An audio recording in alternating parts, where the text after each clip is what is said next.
Marathon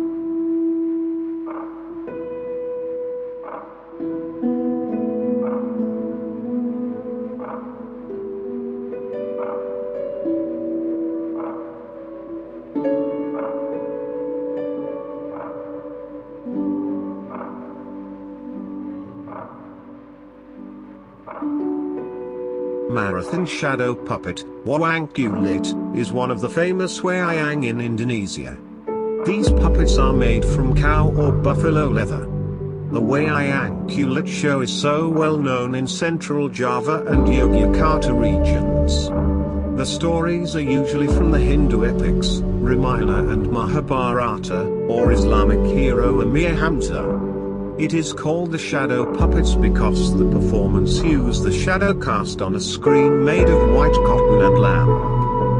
The performances are an amazing concoction of dancing shadows and visual delight, with Javanese gamelan orchestra, dreamy solo notes sung by a Javanese persistent singer, and the hyper-dramatic narration by the dalang puppeteer. But the puppets themselves are remarkable works of art. When you spend the night in Yogyakarta while enjoying a puppet show, it will feel vivid. The melodious rhythm of the gamelan in harmony with the voice of the female singers will not let you fall asleep.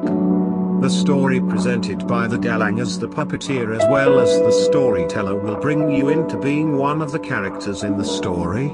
You will soon learn the greatness of Javanese culture in the past. A puppet show is done by the puppeteer who is also the storyteller, who is possibly considered the best entertainer in the world. All the night, he plays all the characters of the leather puppets, forming human characters made from buffalo skin decorated with motif as the product of leather carving.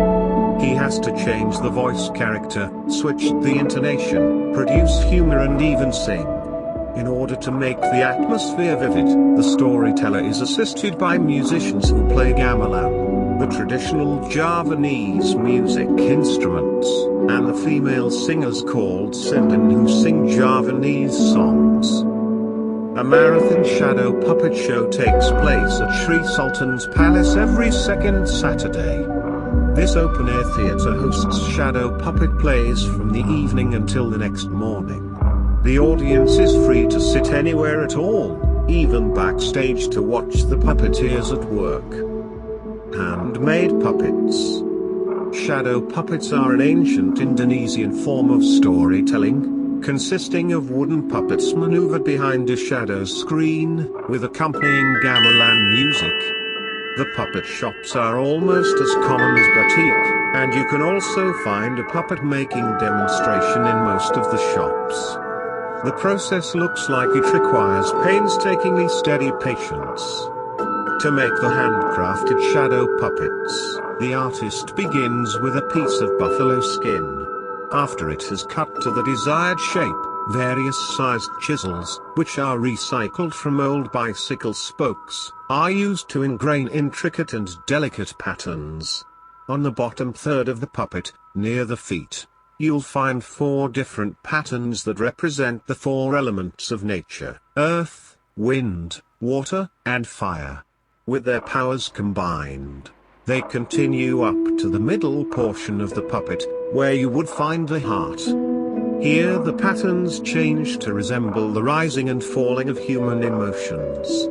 Finally, the top portion of the puppet contains designs that signify the crown of knowledge. After the chiseling process is finished, the painting can begin. It's another tedious task that results in a beautiful, intricate, one-of-a-kind puppet. After learning all about the shadow puppets, we recommend seeing an actual shadow puppet performance. You can sit and look at the shadow puppet show, then walk around to the behind-the-scenes section where a gamelan and live singers are set up. This is especially neat during the puppet fighting scenes when the puppet master is twirling the puppets around his head and throwing them into the air. It's not exactly a heavyweight championship, although we would love to see a crowd out of their seats cheering for puppets.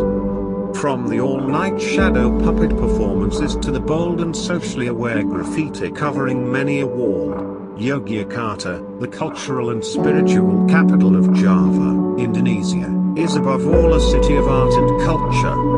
On any given day of the week, visitors to Yogyakarta can pick from an array of cultural events, including rock concerts, puppet shows and art exhibitions, taking place in and around the city. Despite Indonesia being largely an Islamic nation today, the most spectacular of these cultural performances is the Ramayana Ballet. It features dozens of dancers and musicians, elaborate costumes and explosive pyrotechnics as it recounts the story of the Ramayana, an ancient Hindu epic poem.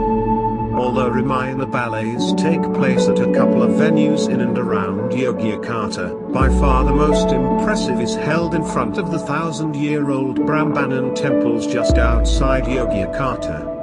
Kris Raffles within his book of History of Java stated that Kris is a short gun with sharp edge. It can be straight or waved shaped.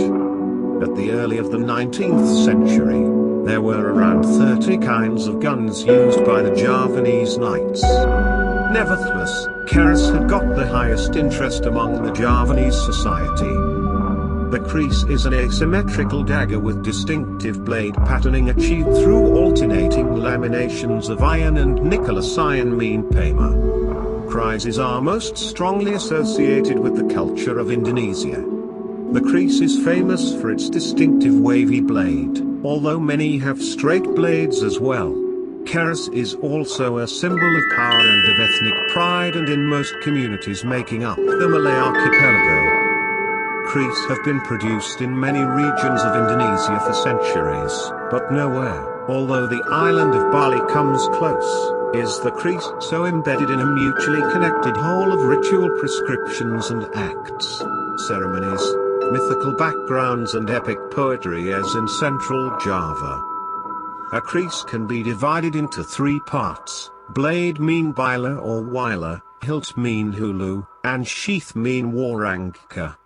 These parts of the Kris are objects of art, often carved in meticulous detail and made from various materials: metal, precious or rare types of wood, or gold or ivory.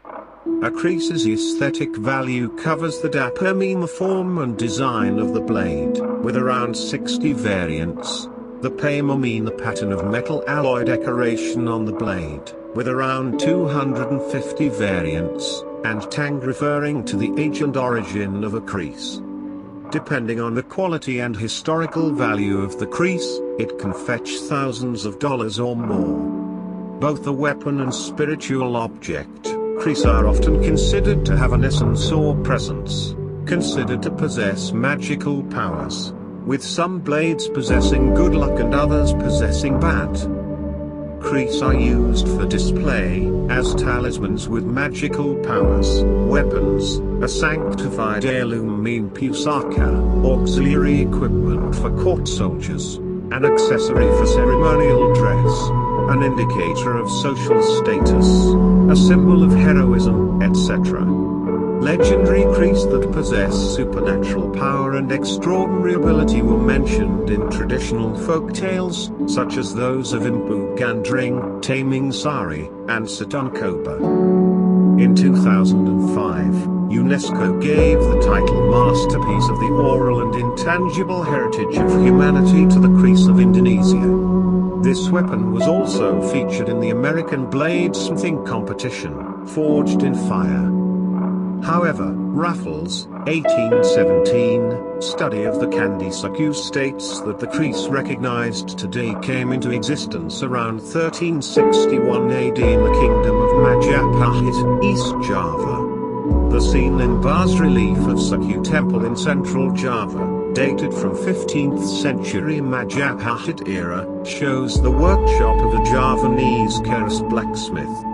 The scene depicted Bimo as the blacksmith on the left forging the metal, Gainshaw in the center, and Arjuna on the right operating the piston bellows to blow air into the furnace. The wall behind the blacksmith displays various items manufactured in the forge, including Kris. These representations of the Kris in the Candi Suku established the fact that by the year 1437 the Kris had already gained an important place within Javanese culture. In Java, the traditional art of Kris making is preserved in the Javanese culture heartland, the Keraton royal court of Yogyakarta and Surakarta, and also the princedom of Mangkubuwono and Pakualaman. The Javanese kings and nobles of these courts are known to employ some Kris blacksmiths Menimpu and become the patrons of their works, although the activity of Kris making is declining. Until the 1990s, Kris making activities in Java had almost come to a standstill due to economic difficulties and changing socio-cultural values. However, thanks to several concerned Kris experts, the tradition is being revived and Kris craftsmanship has increased again.